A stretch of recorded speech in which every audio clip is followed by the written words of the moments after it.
The skyline burns orange as twilight folds over the city. Naomi Carter stands before a mirror in her marble bathroom, her reflection wrapped in diamonds and restraint. Every detail: perfect hair, flawless lipstick, the dress tailored within an inch of perfection feels less like vanity and more like armor. From the next room, her 8-year-old daughter, Maya, spins in a yellow dress that pools at her feet. Naomi's assistant lifts a phone, snapping pictures for the foundation's social media page. Mother-daughter night out, the caption will say. Naomi forces a smile that looks practiced, professional, hollow. Can I bring him? Maya asks, holding up a small, worn teddy bear. Not tonight, sweetheart, Naomi answers. He doesn't match your outfit. Maya's lips press into a small line, but she nods. Naomi feels the weight of that silence but doesn't know what to do with it. Hours later, their car slides to a stop in front of Riverlight Bistro. Cameras flash, the valet opens her door, and Naomi steps out first, smoothing the folds of her gown. Maya follows, clutching Naomi's hand tightly, her eyes wide at the swarm of attention. The maitre d' greets them with a reverent smile and ushers them to a table by the window, overlooking the river. The restaurant gleams with soft chandeliers and whispered conversations. Naomi orders without glancing at the menu. She's been here enough times to know what's expected. Maya swings her legs under the table, her gaze darting toward the laughter bubbling from a corner booth. At that table, Daniel Reyes sits opposite his 10-year-old son, Jamie. Daniel's shirt is neatly pressed but frayed at the collar, his hands calloused from long hours at a construction site. Their plates hold a shared meal, nothing extravagant, but the energy around them glows with easy warmth. You think they'll let us order dessert first? Jamie asks, leaning forward with a grin. That's not how fancy places work, kid, Daniel chuckles. Then fancy places are missing out. Daniel laughs, rubbing a hand over his face, the exhaustion softening into affection. He glances at his phone, 2 missed calls from his second job, but slides it away. Tonight isn't about work. It's about proving that he can still give his son something good. At the opposite end of the room, Naomi watches them over the rim of her wine glass. She doesn't mean to, but something about their unpolished joy draws her in. Their laughter feels out of place among the measured voices and perfect table settings. Maya notices too. They look happy, Mommy, she says quietly. They're loud, Naomi replies, a reflexive correction. Happy loud, Maya says, smiling. Naomi looks at her daughter, then back at the father and son. The words sink deeper than she expects. Her hand trembles slightly as she sets down the glass. Across the room, a waiter approaches Daniel's table, his smile polite but tight. Sir, he says quietly, the dress code requires a jacket. I can bring you one from the back. Oh, I didn't realize, Daniel says, straightening in his seat. Jamie looks down at his plate, embarrassment creeping up his neck. Naomi hears the exchange and stiffens. She looks around the other diners pretending not to notice and something sharp twists inside her. Maya tugs her sleeve. That's not fair, she whispers. Naomi swallows hard. No, she says softly, it isn't. Daniel accepts the oversized blazer the waiter brings him, slipping it on with a wry smile for his son. How do I look? Like you own the place, Jamie says, grinning again. The tension breaks, replaced by quiet laughter. Naomi catches the moment genuine, unguarded, and feels a pang of something she can't name. Later that evening, the 2 tables move through their own rhythms. Naomi's table glitters with untouched food, expensive wine, and silence that echoes. Daniel's table hums with laughter, the clink of a shared dessert plate, a candle flickering between them. Naomi finds herself staring again. When was the last time she'd laughed like that with no cameras, no strategy, no need to perform? Maya leans her head against Naomi's arm, half asleep. Can we sit near them next time? She murmurs. Naomi looks over once more. Daniel helps Jamie with his coat, his movements patient and gentle.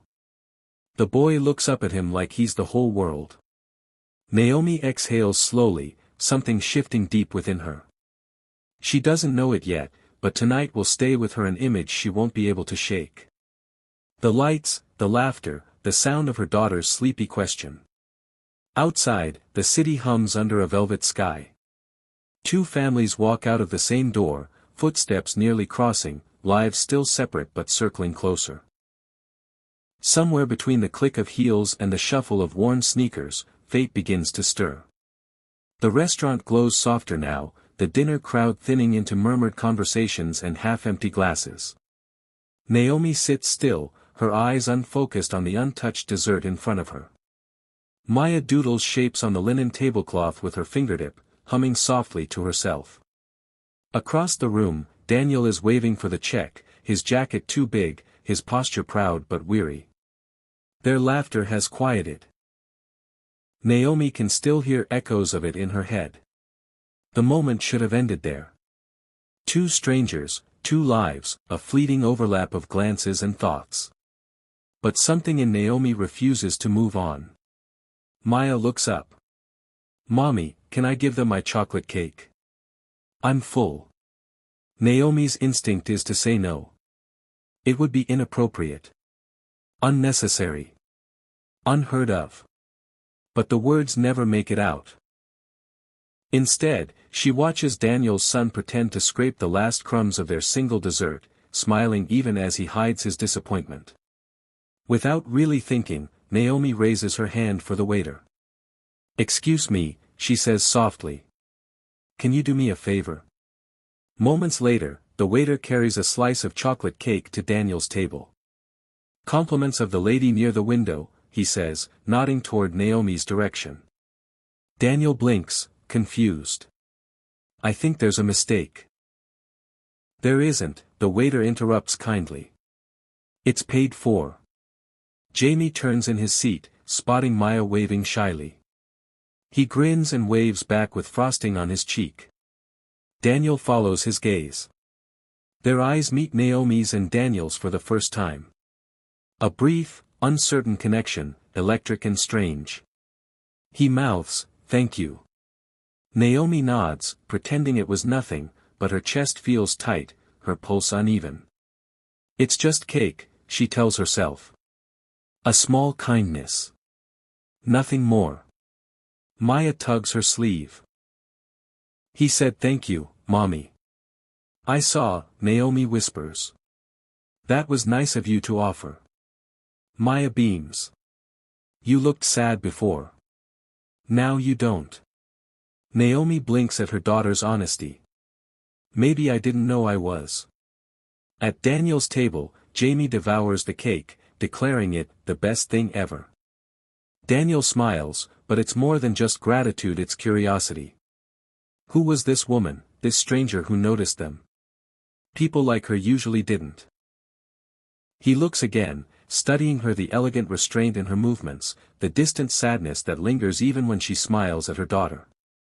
He wonders what kind of world she lives in, one so polished it forgets how to breathe. A small accident breaks the moment. A waiter carrying a tray of glasses slips near Daniel's table.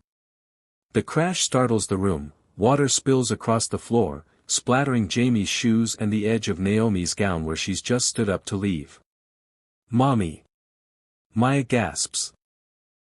Naomi steps back, startled but calm. Daniel is already on his feet, grabbing napkins, apologizing even though it's not his fault. "I'm so sorry," he says quickly, kneeling to help. "Here, let me." "It's fine," Naomi says, her tone clipped but not unkind. She kneels too, her fingers brushing his as they reach for the same napkin. A brief silence. The air shifts. Their eyes meet again, closer this time, no waiters, no tables between them. Daniel sees something raw in her face, something human. Naomi sees the weariness in him and feels an ache she doesn't understand. "Thank you," she murmurs. He gives a small nod. "I think we both got caught in the splash zone."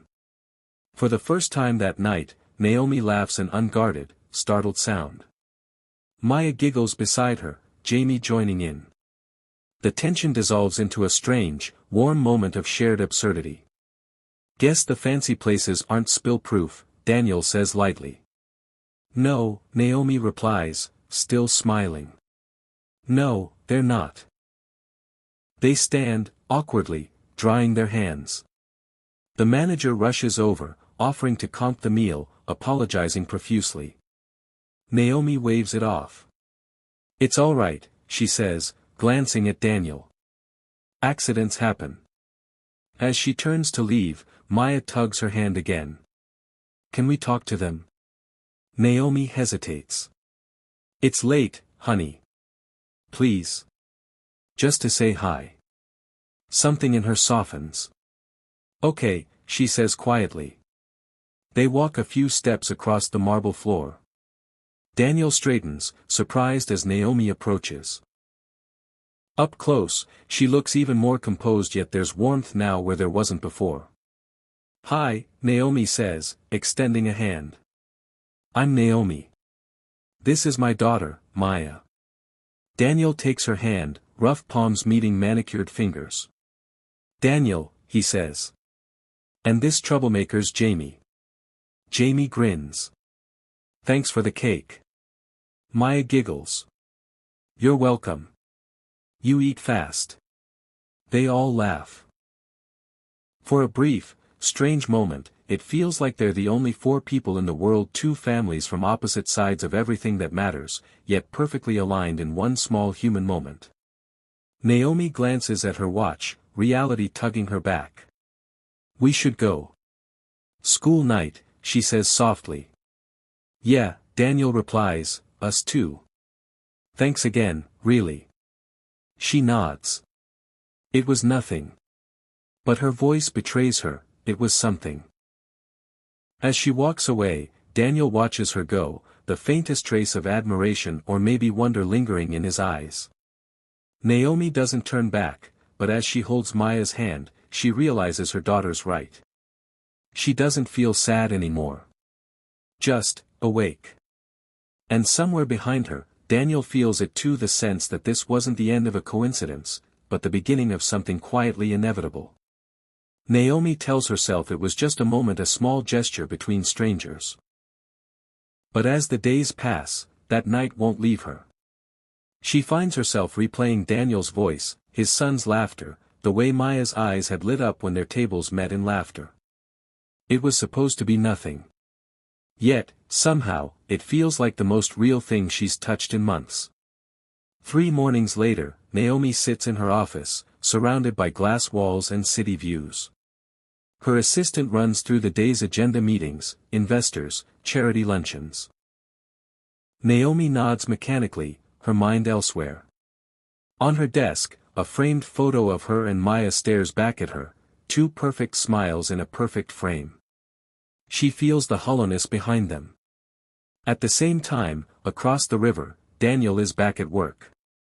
The sound of drills and steel fills the air. He wipes sweat from his brow and thinks about the woman from the restaurant.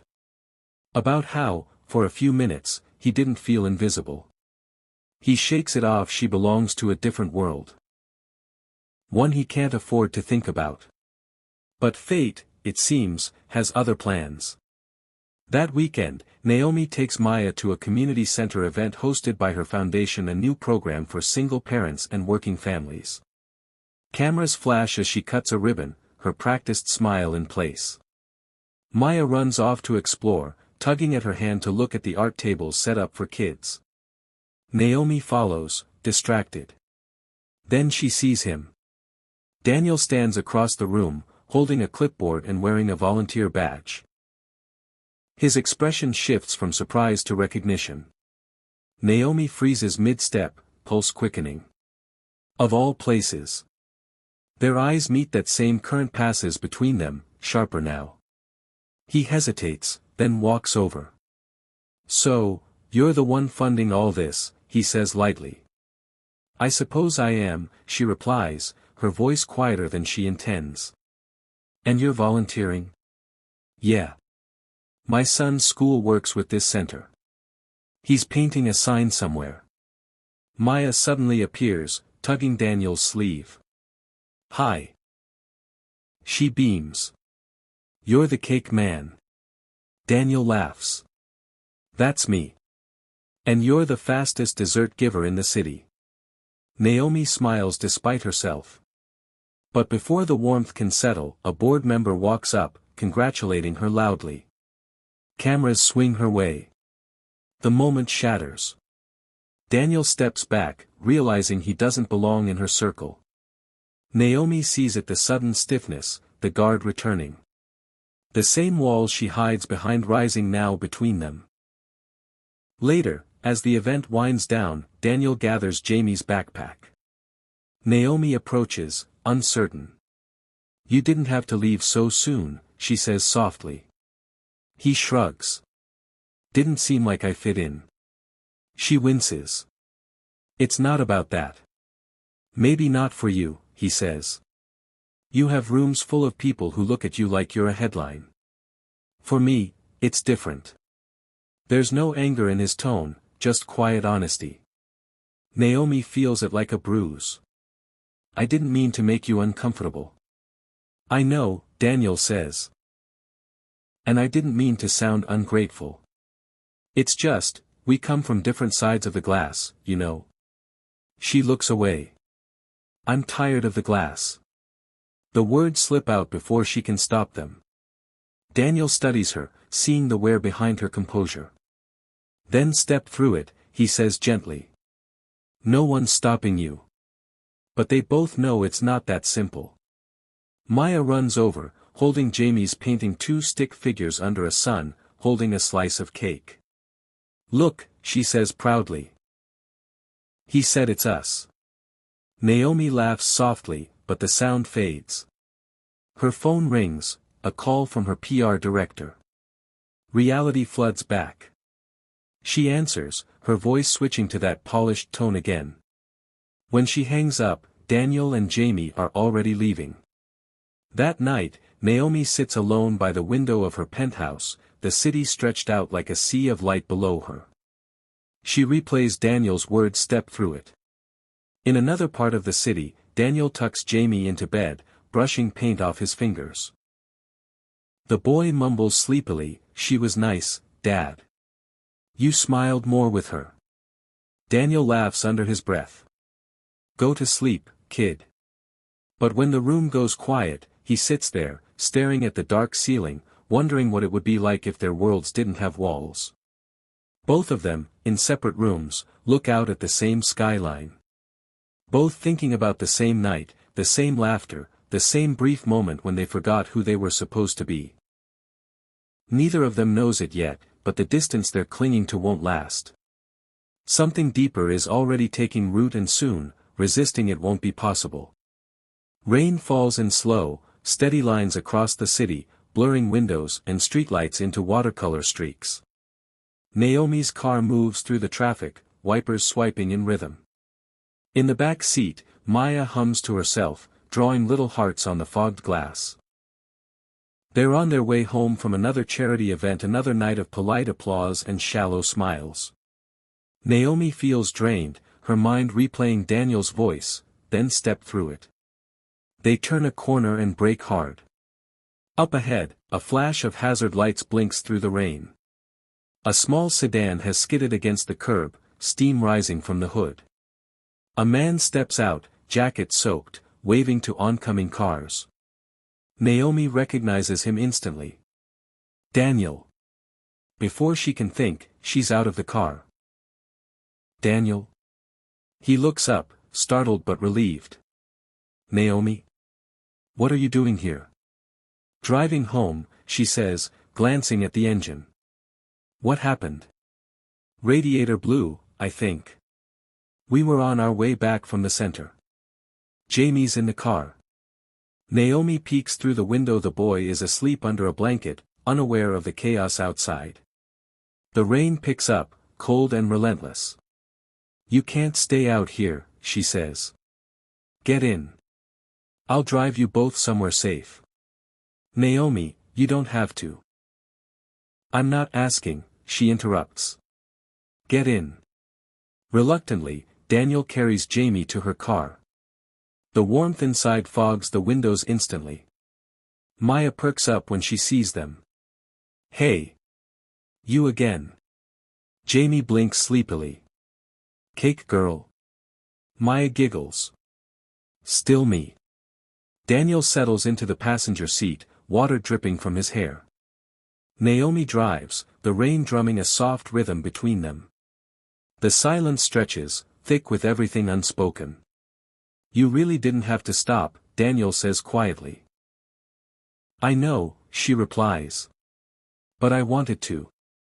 A beat passes. Not many people would've, he admits. Especially not people who, he stops himself. Who what?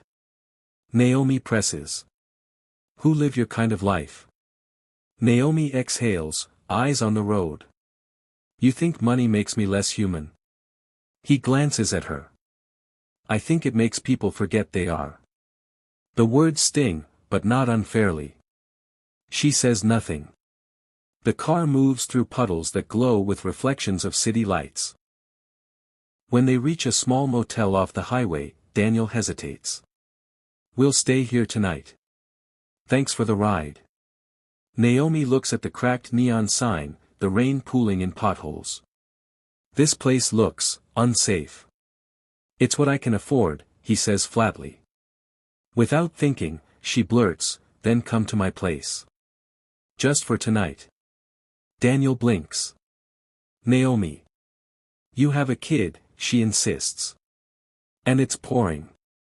You'll both get sick. He studies her, unsure whether to be offended or grateful. Finally, he nods. All right. Just tonight. Maya cheers softly from the back. Sleep over. Naomi laughs despite the tension.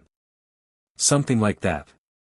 An hour later, they step into her penthouse warm, gleaming, too big for comfort.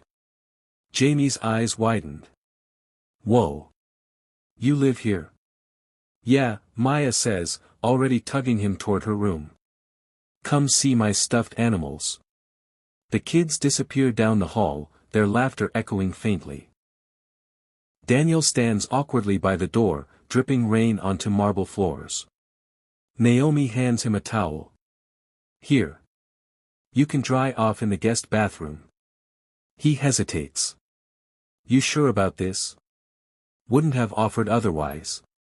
He nods, disappearing down the hall. Naomi leans against the counter, exhaling deeply. What is she doing? This isn't normal. People like her don't bring strangers, especially men, into their homes. But tonight, logic feels irrelevant. When Daniel returns, hair damp, wearing one of her ex-husband's old t-shirts she found in storage, she nearly forgets to breathe. The sight feels strange, real in a home built on surfaces and silence. They sit across from each other in the kitchen, mugs of tea steaming between them. You help a lot of people, Daniel says quietly. Through your foundation. I try, Naomi answers. But sometimes it feels like I'm just patching cracks I helped create. He looks at her curiously. What do you mean? My life, she says. The business, the image all built on the idea that people like me deserve comfort. But we forget that comfort costs someone else something. Daniel studies her for a moment. You sound like someone who wants to do more than write checks. She meets his eyes. Maybe I just want to feel something that's real. The air thickens. There's no pretense here, no stage lights or cameras. Just two people, soaked and tired, connected by exhaustion and truth. Down the hall, laughter erupts again. Maya and Jamie are building a blanket fort. Naomi stands, smiling faintly. Guess the kids are fine. Daniel chuckles. Yeah. Kids don't care about the walls we build. She glances toward the laughter, then back at him. Maybe we shouldn't either. They don't touch. They don't need to. The distance between them feels smaller than ever, not vanished, but bending, fragile. Outside, the rain finally stops. Inside, for the first time in years, Naomi's home feels alive. Morning light slips through the floor-to-ceiling windows, pale and golden, glinting off the glass furniture. Naomi wakes to the smell of coffee and the muffled sound of laughter coming from the kitchen. For a brief, perfect second, she forgets who she is, no boardrooms, no headlines, just